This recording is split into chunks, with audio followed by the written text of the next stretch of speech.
Dr. Rebecca Thornfield had examined thousands of family photographs during her career as a cultural anthropologist at Yale University. But when she opened the weathered manila envelope from the Whitmore estate, her breath caught in her throat. The image before her defied every principle of photographic documentation she had ever learned. The photograph depicted what appeared to be a typical Edwardian family dinner scene from 1912. 7 people were arranged around an elegant mahogany table laden with fine china and crystal, their faces captured in the formal poses characteristic of the era's long exposure requirements. The patriarch stood at the head of the table, with his hand resting on the back of an ornate chair, while his wife and 4 grown children were seated at various positions around the table. But it was the 7th figure that made Dr. Thornfield's hands tremble as she lifted the magnifying glass for a closer examination. Seated in a high-backed chair at the opposite end of the table from the patriarch was an elderly woman in Victorian mourning dress. Her silver hair was arranged in the elaborate style of the 1870s, and she wore the heavy black silk that marked her as deep in bereavement. What struck Rebecca as extraordinary was not the woman's formal attire or her solemn expression, but the way she seemed to exist in the photograph, as if she belonged there, completely integrated into the family scene, despite what the accompanying documentation revealed about her impossible presence. Rebecca carefully examined the provenance papers that had arrived with the photograph. According to the estate records, this was a formal family portrait of the Whitmore family of Hartford, Connecticut, taken on November 18, 1912, to commemorate the engagement of their eldest daughter, Amelia, to a prominent local businessman. The documentation identified each family member by name and included detailed biographical information that had been compiled by a genealogist decades earlier. The elderly woman in the chair was identified as Grandmother Constance Whitmore, the family matriarch and beloved mother of the patriarch, Jonathan Whitmore. However, the genealogical records contained a detail that should have made her presence in the 1912 photograph impossible. According to the carefully researched family history, Constance Whitmore had died on March 3, 1911, nearly 2 years before this family dinner portrait was taken. Rebecca checked and rechecked the documentation, searching for any error that might explain the discrepancy.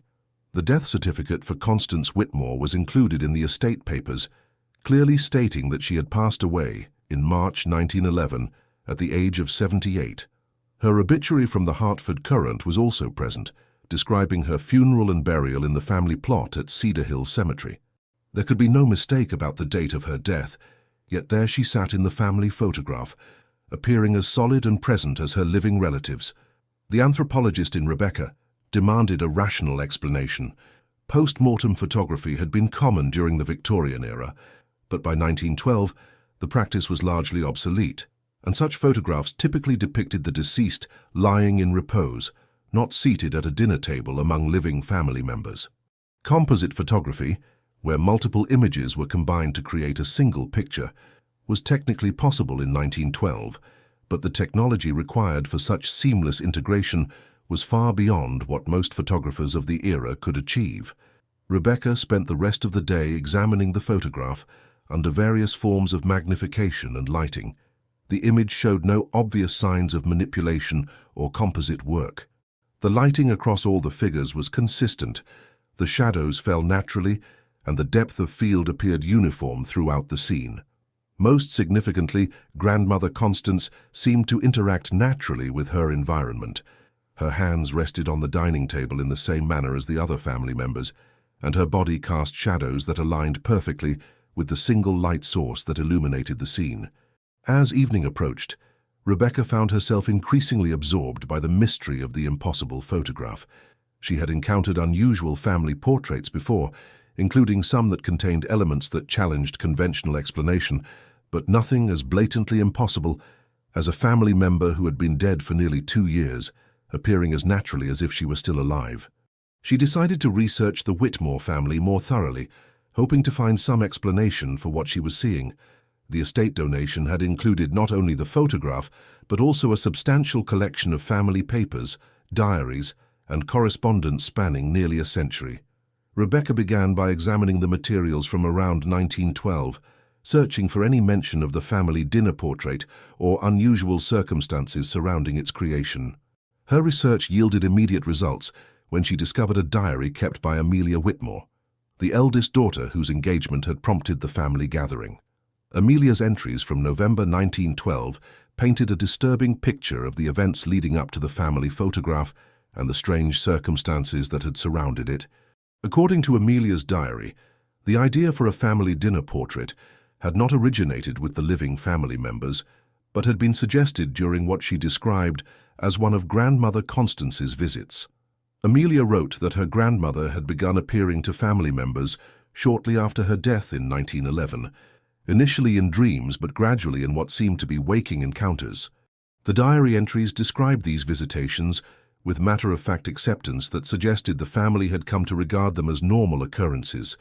Grandmother Constance apparently continued to participate in family decisions, offer advice about household matters, and express opinions about her grandchildren's lives just as she had when she was alive. According to Amelia's account, it had been Grandmother Constance herself who insisted that the family commission a formal portrait to commemorate the engagement, and she had been quite specific about wanting to be included in the photograph. Rebecca read these entries with growing fascination and unease. While Amelia's writing showed no signs of mental instability or deliberate deception, her casual descriptions of supernatural encounters challenged every rational framework Rebecca could apply to the situation.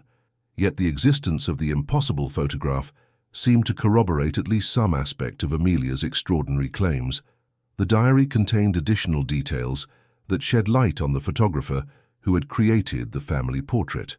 According to Amelia, the family had specifically sought out a photographer named Cornelius Blackwood, who had recently established a studio in Hartford and had gained a reputation for his ability to capture what he described as the complete family presence in formal portraits. Blackwood had apparently been recommended to the Whitmores by another Hartford family, who claimed that he had successfully included their own deceased relatives in a family photograph. Amelia's diary suggested that Blackwood's techniques were controversial even among families who sought his services, but that his results were considered worth the considerable expense and unusual requirements of his photographic sessions. The diary described the actual photograph session in detail that Rebecca found both illuminating and disturbing. According to Amelia's account, the session had taken place in the Whitmore family dining room rather than in Blackwood's studio. The photographer had insisted that the formal dinner be prepared exactly as it would have been when Grandmother Constance was alive, complete with her favorite foods and her personal place setting. The family had gathered around the table in their finest clothing, leaving Grandmother Constance's chair empty but set as if she were expected to join them.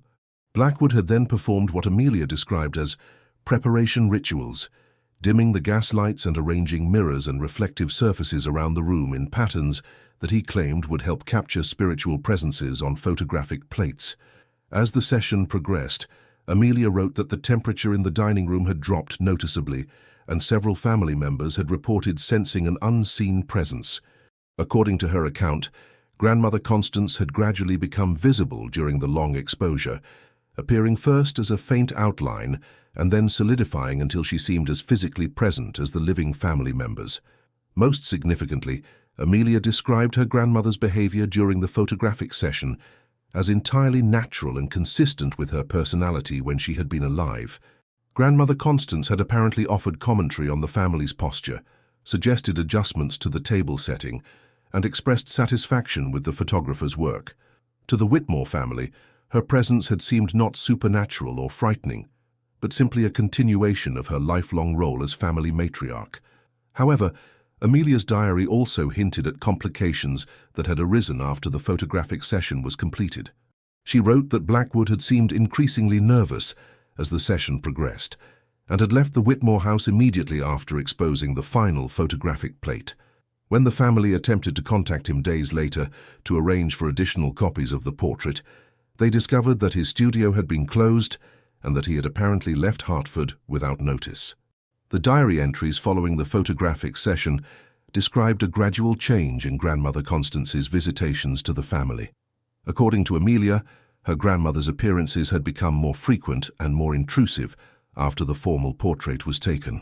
What had previously been occasional and generally welcome encounters had evolved into daily manifestations that began to disrupt the household routine. Amelia wrote that her grandmother had begun offering increasingly controlling advice about family matters and had started to express disapproval of changes that had occurred since her death. The elderly woman's spirit seemed particularly opposed to Amelia's engagement, despite having initially suggested the commemorative photograph. Family members reported feeling constantly watched and judged, and several mentioned that they felt uncomfortable eating meals in the dining room where the photograph had been taken. The final entries in Amelia's diary, related to the portrait itself, painted an even more disturbing picture. According to her account, the family had received the completed photograph from Cornelius Blackwood just days before his disappearance. While they had initially been pleased with the image and amazed by how naturally Grandmother Constance appeared in it, they had soon noticed unsettling changes in the photograph itself. Amelia wrote that family members had begun to observe that Grandmother Constance's expression in the portrait seemed to change depending on when they viewed it. Sometimes she appeared with the benevolent smile they remembered from her lifetime, but at other times her face seemed to bear expressions of disapproval or even anger. Most disturbing was Amelia's claim that her grandmother's eyes in the portrait seemed to follow viewers around the room, and that her hands appeared to move slightly when no one was looking directly at the photograph. These observations had led the family to store the portrait in a trunk in the attic, where it had apparently remained until the estate was settled nearly a century later. Amelia's final diary entry about the photograph expressed regret about the family's decision to commission it and warned that Grandmother Constance's spiritual presence had become so dominant that it was interfering with the lives of her living relatives. Rebecca found herself in the peculiar position of being a trained academic researcher, examining documentation that challenged the fundamental assumptions of rational inquiry. Amelia's diary was clearly the product of an intelligent and articulate woman writing for her own private purposes, with no apparent motive for deception. Yet the events she described were impossible according to every scientific principle Rebecca had ever learned. However, the physical evidence of the photograph itself could not be dismissed. Rebecca had examined the image exhaustively and found no signs of conventional manipulation or composite work. If the photograph was fraudulent, it had been created using techniques that far surpassed the technological capabilities of 1912 photography. More significantly, the image corroborated specific details from Amelia's diary, including the arrangement of the dining room, the clothing worn by family members, and even the placement of dishes on the table. Rebecca decided to research Cornelius Blackwood, the photographer who had apparently created the impossible family portrait. Her investigation into Blackwood's background proved both illuminating and deeply unsettling, revealing patterns that seemed to extend far beyond the Whitmore family's experience. Cornelius Blackwood appeared to have been an itinerant photographer who had moved from city to city throughout New England during the early 1900s, establishing temporary studios and specializing in what he advertised as spiritual portraiture. Rebecca found references to his work in newspaper archives from at least 6 different cities, and in each location, his business had followed a similar pattern. Blackwood would arrive in a city and establish a photographic studio, often in buildings that had previously been vacant for extended periods. He would advertise his services through spiritualist publications and word-of-mouth recommendations, claiming to possess the ability to photograph deceased family members alongside their living relatives. Families would commission his services, paying substantial fees for what they hoped would be final portraits, including their lost loved ones. According to newspaper accounts from multiple cities, Blackwood's photographs were remarkably convincing and technically sophisticated. Families reported being amazed by how naturally their deceased relatives appeared in his portraits, and by how accurately he seemed to capture their personalities and mannerisms. However, in every city where Blackwood had operated, his successful period of business had been followed by complaints about supernatural disturbances in the homes of his clients. Families who had commissioned Blackwood's spiritual portraits reported that their deceased relatives had begun manifesting in their homes more frequently and intrusively after the photographic sessions. What had initially been welcome contact with lost loved ones had gradually evolved into harassment by spirits who seemed unable or unwilling to rest peacefully. In several cases, families had reported that their deceased relatives had become hostile and demanding, interfering with daily life and creating an atmosphere of fear and oppression in their homes. Most significantly, Rebecca discovered that in every city where Blackwood had operated, he had eventually disappeared suddenly and without notice, often just as complaints about his services were reaching local authorities. His studios would be found empty, with all equipment and materials removed, and no forwarding address or contact information would be available. In several cases, the buildings where his studios had been located had been found to be damaged in ways that suggested supernatural activity, with unexplained cold spots, moving objects and sounds of voices coming from empty rooms. Rebecca found newspaper articles from 1913 that described a police investigation into Blackwood's disappearance from Hartford. According to these accounts, several families who had commissioned his spiritual portraits had filed complaints about ongoing supernatural harassment, and at least one family had reported that their deceased relative had become violent and threatening. The investigation had been complicated by the fact that Blackwood had left no traceable records and that his true identity remained unclear. Most disturbing was an article from the Hartford Courant dated December 15, 1913, which reported that 3 families who had commissioned Blackwood's spiritual portraits had experienced deaths among their living members under circumstances that could not be entirely explained by natural causes. The article suggested that authorities were investigating possible connections between these deaths and the supernatural disturbances that had followed Blackwood's photographic sessions. Rebecca realized that the Whitmore family's experience with Cornelius Blackwood was part of a much larger pattern of supernatural activity that had apparently followed the photographer throughout his career. The impossible family portrait was not an isolated anomaly, but one example of what appeared to be a systematic practice of creating photographic connections between the living and the dead that had dangerous consequences for both. Her research into the Whitmore family's subsequent history revealed patterns that paralleled those experienced by other families who had commissioned Blackwood's spiritual portraits. According to genealogical records and local newspaper archives, the Whitmore family had experienced a series of tragedies and misfortunes in the years following their 1912 family dinner portrait. Amelia Whitmore's engagement had been broken off in early 1913 under circumstances that family papers suggested were related to her fiancé's discomfort with supernatural phenomena in the Whitmore house.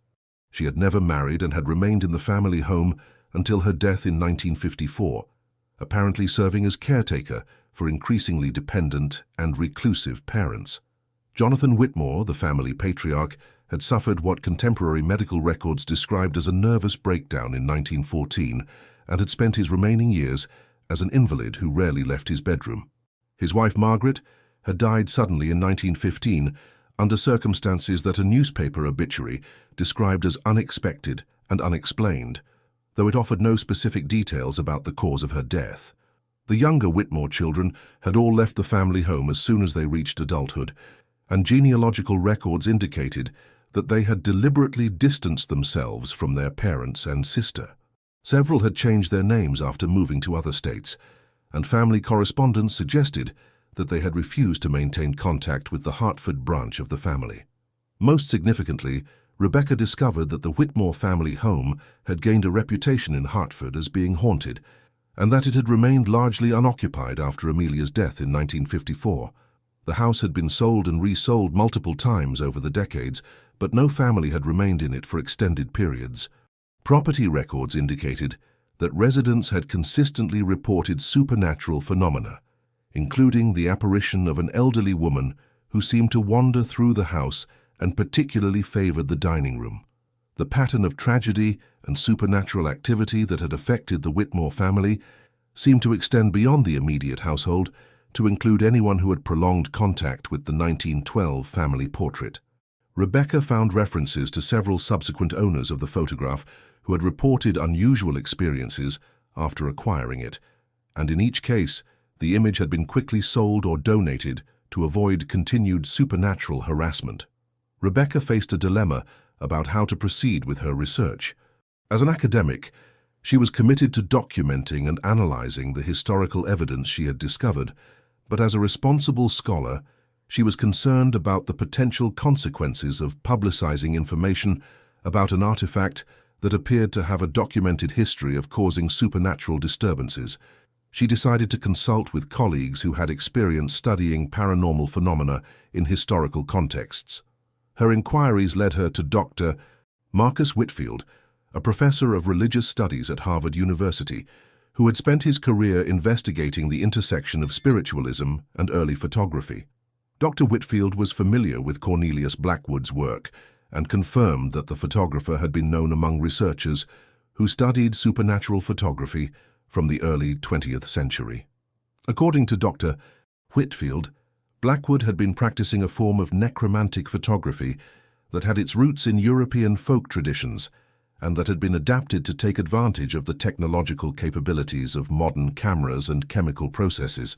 The techniques apparently involved creating what Dr. Whitfield described as spiritual anchors that bound deceased souls to photographic images and allowed them to manifest in the physical world under specific conditions. However, the process was inherently unstable and dangerous, as it interfered with natural boundaries between life and death, and often resulted in the deceased becoming trapped in states of unrest that made them increasingly hostile and demanding. Dr. Whitfield explained that photographs created through such techniques were not simply images, but active supernatural artifacts that maintained ongoing connections between the living and the dead. These connections typically grew stronger over time and could eventually become powerful enough to allow deceased individuals to exert significant influence over the physical world and the lives of living people who encountered their photographs.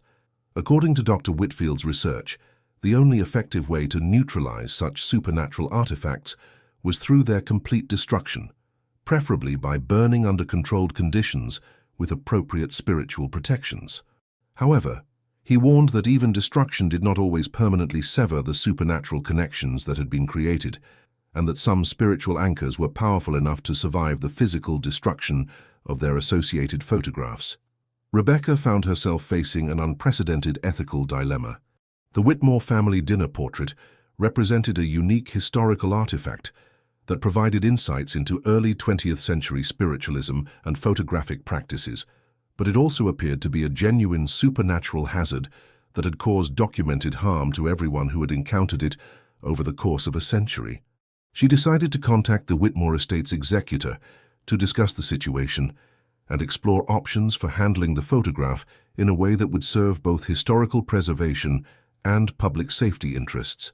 Her conversation with the executor, a Hartford attorney named David Richardson, revealed additional information about the family's final wishes regarding the supernatural portrait. According to Richardson, the Whitmore family had maintained detailed records about the 1912 family dinner portrait throughout the decades it had remained in their possession.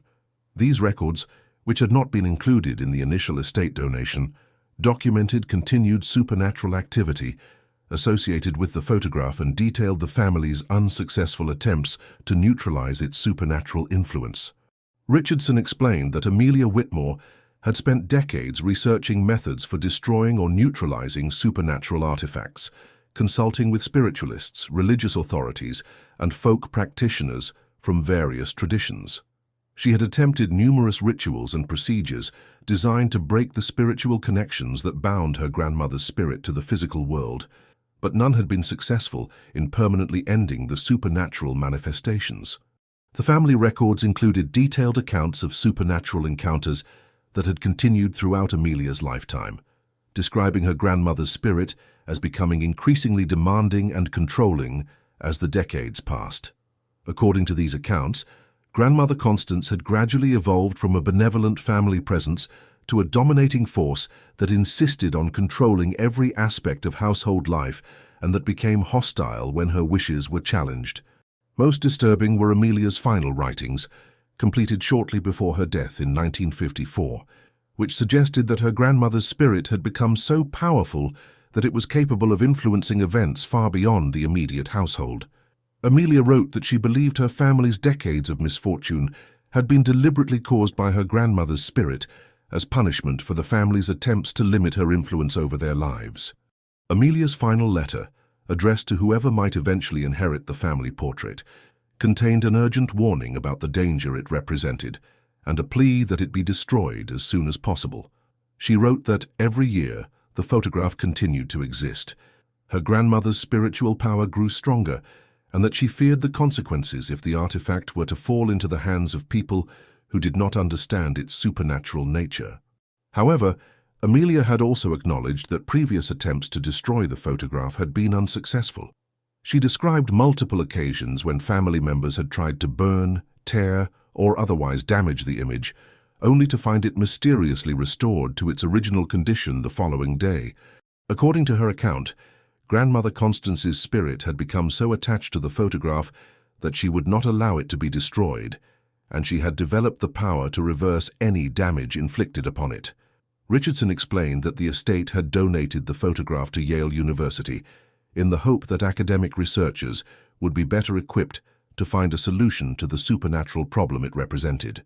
The family's final wish had been that scholars would discover a way to neutralize the photograph's dangerous influence without simply passing the problem on to other unsuspecting individuals. Rebecca found herself in possession of not only the impossible family portrait, but also detailed documentation of its century-long history of supernatural activity and the devastating effects it had apparently had on everyone who encountered it. She faced a choice between treating the artifact as a fascinating historical curiosity and acknowledging it as a genuine supernatural hazard that required extreme caution. Her academic training demanded skepticism about supernatural claims, but the consistency of accounts across multiple generations and the physical evidence of the photograph itself challenged her ability to dismiss the Whitmore family's experiences as mere superstition or psychological delusion.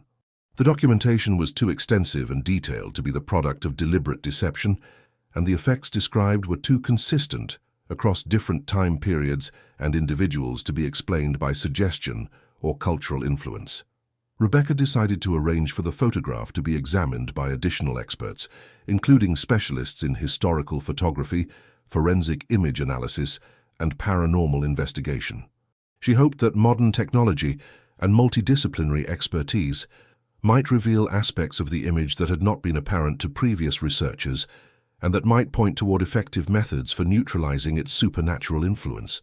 The team of experts who examined the Whitmore family dinner portrait produced results that were both illuminating and disturbing. Technical analysis confirmed that the photograph showed no signs of conventional manipulation or composite work, but revealed several anomalies that could not be explained through known photographic processes. Most significantly, spectroscopic analysis revealed that different areas of the photograph contained chemical compounds that should not have been present in 1912 photographic materials. The area of the image containing Grandmother Constance's figure showed traces of substances that were associated with medieval alchemical practices rather than modern photography, suggesting that Cornelius Blackwood had incorporated materials and techniques from much older traditions of image creation. Additionally, the photograph exhibited unusual electromagnetic properties, generating measurable energy fields that varied in intensity depending on external conditions. During periods when the electromagnetic activity increased, research team members reported sensing unseen presences and experiencing temperature fluctuations in the vicinity of the photograph. Most disturbing were the results of attempts to create digital reproductions of the image. High-resolution scans of the photograph consistently produced digital files that contained subtle but unmistakable differences from the original image. In the digital versions, Grandmother Constance's facial expression appeared slightly different, and her eyes seemed to be looking directly at the viewer regardless of the viewing angle. Several team members reported feeling uncomfortable when viewing the digital reproductions and experiencing the sensation of being watched by an unseen presence. The paranormal investigators who examined the photograph confirmed that it generated significant levels of what they described as spiritual energy, and that it appeared to serve as a focal point for supernatural activity. During their investigation, team members reported multiple instances of anomalous phenomena, including unexplained sounds, temperature changes, and the apparent movement of objects in the vicinity of the photograph. Most significantly, the investigators reported making contact with what appeared to be Grandmother Constance's spirit during a controlled séance conducted in the presence of the photograph. According to their account, the elderly woman's spirit was indeed bound to the image and was resistant to efforts to encourage her to move on to peaceful rest. The investigators described her as possessive and controlling, demanding continued involvement in the affairs of living people and expressing anger about attempts to limit her influence. The séance had ended abruptly when Grandmother Constance's spirit had become hostile and threatening, apparently attempting to exert physical influence over the investigators. The team had reported feeling invisible hands grabbing at them and had heard the elderly woman's voice, commanding them to leave the photograph alone. The experience had convinced the paranormal investigators that the image represented a genuine supernatural hazard that required immediate and decisive action. Based on the expert examinations and the extensive historical documentation, Rebecca concluded that the Whitmore family dinner portrait was indeed a dangerous supernatural artifact that posed real risks to anyone who encountered it. While she could not provide scientific explanations for all the phenomena associated with the photograph, the consistency of evidence across multiple sources and time periods convinced her that the supernatural claims were based on genuine experiences rather than delusion or deception. Rebecca faced the difficult decision of what to do with this knowledge. As a scholar, she felt obligated to document her findings and make them available to other researchers who might encounter similar phenomena. However, she was also concerned about the ethical implications of publicizing information about an artifact that had apparently caused harm to everyone who had possessed it over the course of a century. After extensive consultation with colleagues, legal advisors, and the Whitmore estate's representatives, Rebecca decided to arrange for the controlled destruction of the photograph under conditions designed to maximize both safety and documentation value. The destruction would be conducted by experts in supernatural phenomena, with full photographic and video documentation of the process and its effects. The destruction ceremony was held at a secure location away from populated areas, with representatives from Yale University, the Whitmore estate, and several organizations that specialized in handling supernatural artifacts. Dr. Whitfield supervised the spiritual aspects of the procedure, performing rituals designed to release Grandmother Constance's spirit from its attachment to the physical photograph and encourage her to move on to peaceful rest. The actual destruction of the photograph was accomplished through controlled incineration, using methods that had been developed specifically for neutralizing supernatural artifacts. As the image burned, witnesses reported phenomena similar to those that had been documented throughout the photograph's century-long history, including voices calling from within the flames and the apparent appearance of human figures in the fire itself. However, the destruction ceremony also produced results that had not been anticipated. As the last traces of the photograph were consumed by the flames, witnesses reported sensing a sudden release of pressure, as if a heavy, oppressive presence had been lifted from the area. Several participants described feeling a sense of peace and resolution that suggested Grandmother Constance's spirit had finally been freed from her attachment to the physical world. Most significantly, David Richardson reported that he had received contact from distant Whitmore family relatives, indicating that they had experienced sudden relief from supernatural phenomena that had apparently been affecting them for decades. Family members who had moved far from Hartford and had had no knowledge of the photograph's existence reported that oppressive spiritual presences in their homes had suddenly disappeared at the exact time the image was destroyed.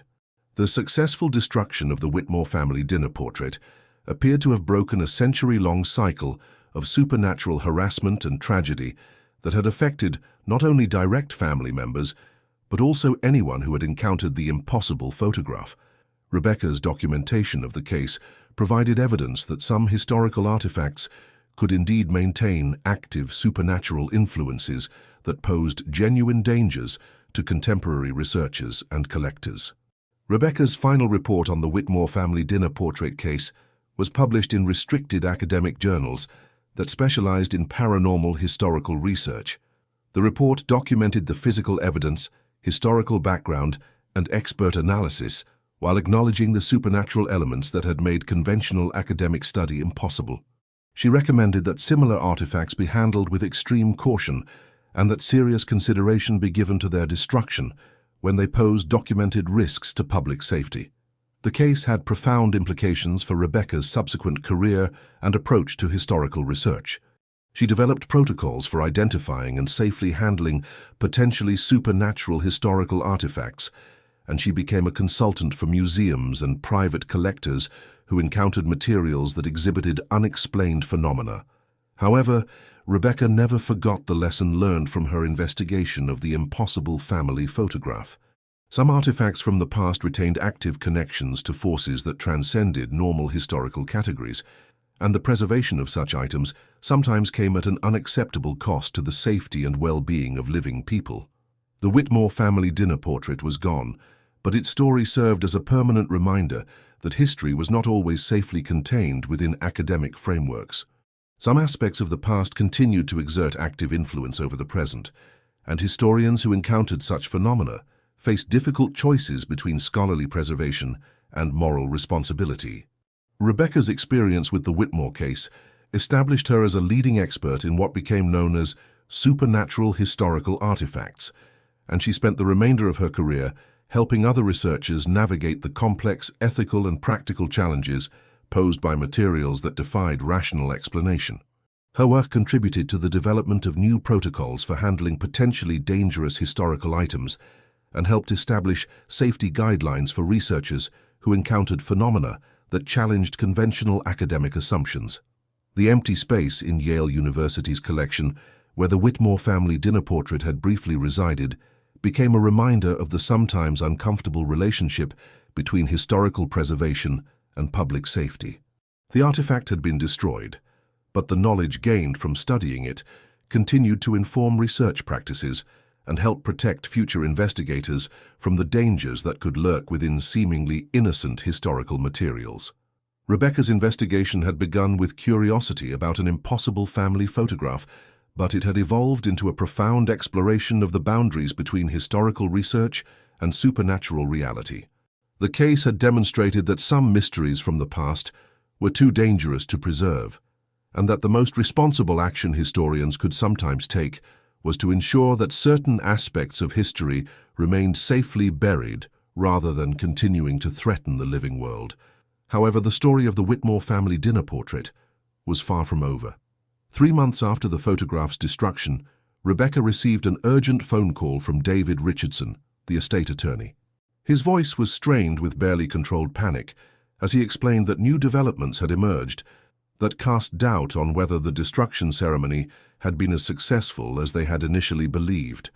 Richardson reported that he had been contacted by Mrs. Helen Whitmore Chen, a great-great-granddaughter of Jonathan Whitmore, who lived in San Francisco. Helen had called to report that she had been experiencing intense, supernatural phenomena in her home, but these manifestations had not ceased after the photograph's destruction, as other family members had reported. Instead, they had intensified dramatically, and Helen was convinced that Grandmother Constance's spirit had somehow transferred its focus to her after being displaced from the destroyed photograph. According to Helen's account, the supernatural harassment had begun several weeks after the destruction ceremony, starting with minor disturbances such as unexplained sounds and moving objects. However, the phenomena had rapidly escalated to include direct physical attacks and what Helen described as attempts at spiritual possession. Most disturbing was Helen's report that Grandmother Constance's spirit was demanding that she create a new photographic image to replace the one that had been destroyed. Rebecca immediately traveled to San Francisco to investigate Helen's claims and assess whether the destruction of the original photograph had truly ended the supernatural crisis or merely displaced it to a new location. What she found at Helen's Victorian home in the Mission District exceeded even her experience with paranormal phenomena and suggested that Cornelius Blackwood's necromantic photography had created spiritual connections that were far more complex and resilient than anyone had realized. Helen Whitmore Chen was a successful software engineer in her early 40s who lived alone in a carefully restored Victorian house that she had inherited from her grandmother. She was articulate, rational, and clearly intelligent, with no apparent history of mental illness or involvement with supernatural beliefs.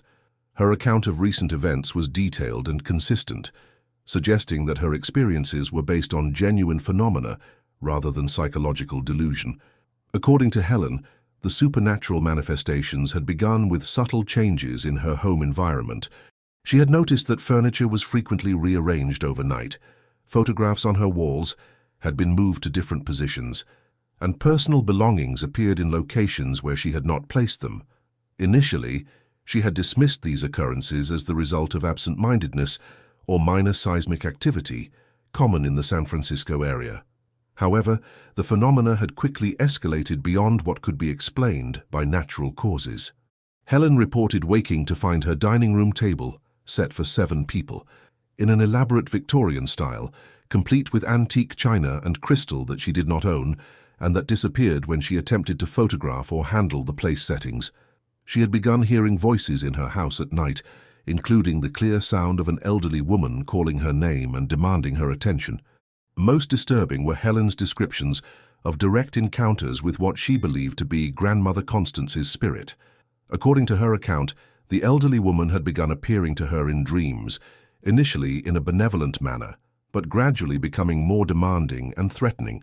In these dream encounters, Grandmother Constance had explained that the destruction of the family photograph had severed her connection to the rest of the Whitmore family, but had not released her from the spiritual bonds that tied her to the living world. Helen's dreams had evolved into waking visions, where Grandmother Constance appeared as a solid physical presence in her home. The elderly woman's spirit had apparently retained detailed knowledge of family history and personal information about Helen that she could not possibly have known through normal means. More significantly, Grandmother Constance had demonstrated the ability to manipulate physical objects in Helen's house and to exert direct influence over Helen's thoughts and emotions. The spirit's demands had become increasingly specific and urgent. According to Helen's account, Grandmother Constance insisted that a new family portrait be created to replace the one that had been destroyed, and she had provided detailed instructions about how this new photograph should be taken. The elderly woman's spirit claimed that until a new spiritual anchor was created, she would remain trapped in a state of torment that would only worsen over time. Rebecca spent several days investigating Helen's claims and documenting the supernatural phenomena that appeared to be occurring in her home. Using equipment borrowed from the paranormal investigation team that had examined the original photograph, Rebecca was able to record measurable electromagnetic anomalies, unexplained temperature fluctuations, and audio recordings that appeared to contain the voice of an elderly woman speaking in patterns consistent with early 20th century speech. Most convincing was Rebecca's own direct experience of supernatural phenomena during her stay in Helen's house. On multiple occasions, she witnessed objects moving without apparent physical cause, heard distinct voices coming from empty rooms, and experienced the sensation of being watched by an unseen presence. Most significantly, she had a vivid dream encounter with an elderly woman who matched historical descriptions of Constance Whitmore and who provided detailed information about the original 1912 photograph that had not been included in any of the surviving family documents.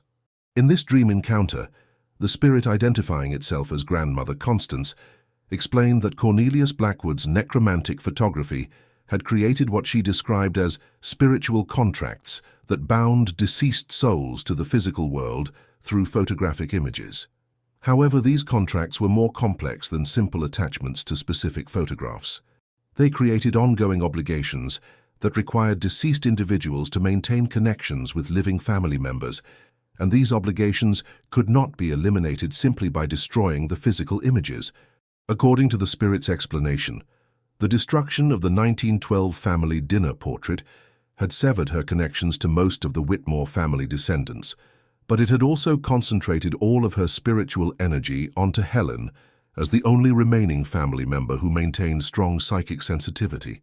This concentration of spiritual force had actually increased Grandmother Constance's power over the physical world, making her more dangerous and desperate than she had been when her influence was distributed among multiple family members. The spirit demanded that Helen commission a new spiritual portrait that would allow Grandmother Constance to reconnect with other family members and reduce the overwhelming spiritual pressure that was currently focused on Helen alone. However, she also warned that creating such a portrait would require finding a photographer with abilities similar to those possessed by Cornelius Blackwood, and that the process would involve significant risks for everyone involved. Rebecca found herself facing a dilemma that was even more complex than the original Whitmore family photograph case. The destruction of the supernatural artifact had not solved the underlying problem, but had actually made it worse by concentrating dangerous spiritual forces onto a single individual who lacked the knowledge or resources to protect herself effectively. Her research into contemporary practitioners who might possess abilities similar to those of Cornelius Blackwood led her into the underground world of modern occult photography and digital necromancy. She discovered a small but active community of artists and technicians who claimed to use advanced digital imaging techniques combined with traditional spiritual practices to create photographs that served as bridges between the living and the dead. One such practitioner was Dr. Michael Torres, a professor of digital arts at the California College of the Arts, who had spent decades researching the application of modern technology to traditional spiritual practices. Dr. Torres had published academic papers on the use of computer-generated imagery in ritual contexts and had developed what he described as digital methods for creating spiritual anchors that were more stable and controllable than those produced through traditional necromantic photography. When Rebecca contacted Dr. Torres about Helen's situation, she found that he was already familiar with the work of Cornelius Blackwood and had spent years studying early 20th century spiritual photography. According to Dr. Torres, Blackwood's techniques had been crude and dangerous because they relied on uncontrolled spiritual manifestations that created unpredictable connections between the living and the dead.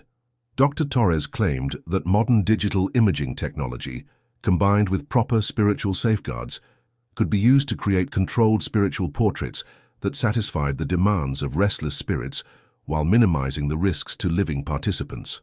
He offered to attempt such a procedure for Helen, but he warned that the process would require extensive preparation and that its success could not be guaranteed. The digital necromancy session took place at Dr. Torres's laboratory in Oakland, in a controlled environment designed to maximize both spiritual effectiveness and participant safety. Helen was accompanied by Rebecca and by two other Whitmore family descendants who had volunteered to participate in the hope of reducing the spiritual pressure that was currently focused entirely on Helen. The procedure involved creating a digital family portrait using advanced computer imaging techniques, combined with what Dr. Torres described as spiritual input from grandmother Constance's manifestations. Rather than attempting to photograph the elderly woman's spirit directly, the process involved building her image digitally based on historical photographs and spiritual guidance provided through controlled séance sessions. The digital creation process proved to be both technically complex and spiritually intense. As Dr. Torres constructed grandmother Constance's image pixel by pixel, the participants reported increasingly powerful spiritual manifestations in the laboratory. The elderly woman's presence became palpable to everyone in the room, and she apparently provided direct input about how her digital image should appear and how it should be positioned relative to the living family members. However, the digital necromancy session also revealed disturbing information about the true nature of the spiritual forces that had been unleashed by Cornelius Blackwood's original work. According to communications received during the séance portions of the procedure, Grandmother Constance's spirit was not the only supernatural entity that had been bound to the Whitmore family through the 1912 photograph. The elderly woman's spirit revealed that Blackwood's necromantic photography had actually created connections to multiple deceased Whitmore family members, including several individuals who had died long before Constance herself. These spirits had been bound together in a complex spiritual network that used the most recently deceased family matriarch as a focal point for their continued connection to the living world.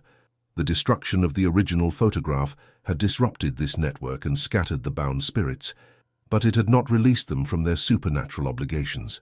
Instead, they had become lost and confused, wandering between the worlds of the living and the dead without clear connections to guide them. Grandmother Constance's concentrated manifestation to Helen represented an attempt to re-establish the spiritual network and reunite the scattered souls. This revelation fundamentally changed Rebecca's understanding of what needed to be accomplished to resolve the supernatural crisis. Rather than simply creating a new spiritual anchor for Grandmother Constance, the digital necromancy procedure needed to address the needs of multiple deceased family members who had been bound together through Blackwood's original work. Dr. Torres modified his approach to create what he described as a digital spiritual family tree that would serve as a collective anchor for all the displaced Whitmore family spirits. The process required input from living family members who carried genetic and emotional connections to the various deceased individuals, and it involved creating a complex digital artwork that served as both a family portrait and a spiritual gateway. The completed digital necromancy portrait showed 7 living Whitmore family descendants arranged around a table similar to the one depicted in the original 1912 photograph. However, the digital image also contained translucent figures representing multiple deceased family members, including Grandmother Constance and several other individuals who had been identified through genealogical research and spiritual communication. The creation of the digital spiritual portrait appeared to achieve its intended purpose of redistributing the concentrated supernatural energy that had been focused on Helen. Within hours of the procedure's completion, Helen reported that the intense spiritual manifestations in her home had subsided to manageable levels, and other family members who participated in the session reported sensing the presence of deceased relatives in ways that felt comforting rather than threatening. However, the digital necromancy procedure also created new complications that had not been anticipated. Unlike traditional photographic portraits that existed as fixed physical objects, the digital spiritual portrait proved to be dynamic and responsive to changing conditions. Family members who viewed the image reported that the positions and expressions of both living and deceased figures changed, depending on when and how the portrait was accessed. More disturbing was the discovery that the digital portrait appeared to be self-modifying, adding new elements and details that had not been included in the original creation process. Dr. Torres's monitoring equipment detected ongoing changes to the digital file that could not be explained by normal computer processes, suggesting that the spiritual forces connected to the portrait were actively manipulating its contents. Rebecca realized that the digital necromancy procedure had not solved the underlying problem of supernatural entities bound to photographic images, but had instead created a new type of spiritual artifact that was potentially even more complex and unpredictable than Cornelius Blackwood's original work. The digital portrait existed simultaneously in cyberspace and in the spiritual realm, creating connections that transcended both physical and digital boundaries. Her concerns about the digital portrait's stability and safety proved to be well-founded when Helen contacted her 6 months later to report new supernatural phenomena that appeared to be connected to the digital image. According to Helen's account, deceased family members depicted in the portrait had begun manifesting not only in the homes of living relatives, but also in digital spaces, including social media platforms, email systems, and online photo-sharing services. The spirits apparently had learned to navigate digital networks using the portrait as a gateway, and they were now appearing in electronic communications between family members and in digitized versions of historical family photographs that had been uploaded to genealogy websites. The supernatural manifestations had evolved from primarily physical phenomena to include digital hauntings that affected electronic devices and online activities. Most concerning was Helen's report that the digital portrait appeared to be spreading itself across multiple platforms and devices without any deliberate action from living family members. Copies of the image were appearing spontaneously in cloud storage accounts, social media profiles, and email attachments, suggesting that the spiritual forces connected to it had gained the ability to manipulate digital systems directly. Rebecca found herself confronting a supernatural crisis that had evolved far beyond anything encountered in historical cases of spiritual photography. The combination of traditional necromantic practices with modern digital technology had created hybrid spiritual entities that existed simultaneously in multiple realms and that possessed capabilities that exceeded those of conventional ghosts or spirits. Her investigation into the digital portrait's expanding influence revealed that similar phenomena were occurring in connection with other experiments in digital necromancy and computer-mediated spiritual communication. Researchers and artists working in this emerging field reported increasing instances of digital systems being influenced or controlled by spiritual entities that had been contacted through electronic means. Dr. Torres acknowledged that his digital necromancy procedures had produced unintended consequences, that exceeded his ability to control or contain. The spiritual forces connected to digital portraits appeared to evolve and adapt much more rapidly than those associated with traditional photographic images, and they demonstrated capabilities that suggested they were learning to exploit the interconnected nature of modern digital networks. Rebecca concluded that the attempt to solve the Whitmore family's supernatural crisis through digital necromancy had actually created a much larger problem that potentially threatened anyone who encountered the digital portrait or its derivatives. The spiritual entities connected to the image were no longer confined to specific locations or family bloodlines, but had gained access to global digital networks that could carry their influence to unlimited numbers of people.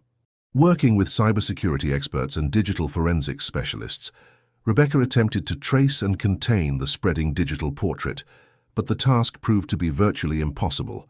The image had apparently developed the ability to modify itself to avoid detection and deletion, and it continued to appear in new locations faster than security teams could remove it. The situation reached crisis levels when reports began arriving from around the world of people who had encountered the digital portrait online and subsequently experienced supernatural manifestations in their homes and workplaces. The spiritual entities connected to the image were apparently no longer limited to affecting Whitmore family descendants, but were now capable of forming connections with anyone who viewed the digital artwork. Rebecca realized that the digital necromancy experiment had transformed a localized supernatural problem into a global digital pandemic of spiritual contamination. The attempt to help Helen Whitmore Chen had inadvertently created one of the first documented cases of supernatural entities adapting to and exploiting modern information technology. Emergency protocols were developed to handle reports of digital spiritual contamination, and specialized teams were formed to investigate and contain supernatural phenomena that manifested through electronic media. However, the distributed nature of digital networks made comprehensive containment virtually impossible, and the spiritual entities continued to evolve and adapt at rates that exceeded human ability to respond effectively. The Whitmore family digital portrait case became a landmark study in the intersection of supernatural phenomena and information technology, leading to new fields of research in digital spiritualism and electronic paranormal investigation. However, it also served as a cautionary tale about the unintended consequences of applying modern technology to traditional spiritual practices. Rebecca's final report on the case recommended extreme caution in any future attempts to create digital spiritual artifacts and warned that the interconnected nature of modern technology created unprecedented opportunities for supernatural contamination to spread on global scales. The case demonstrated that some spiritual forces were capable of evolving and adapting to new technologies in ways that made them more dangerous and difficult to contain than their historical counterparts.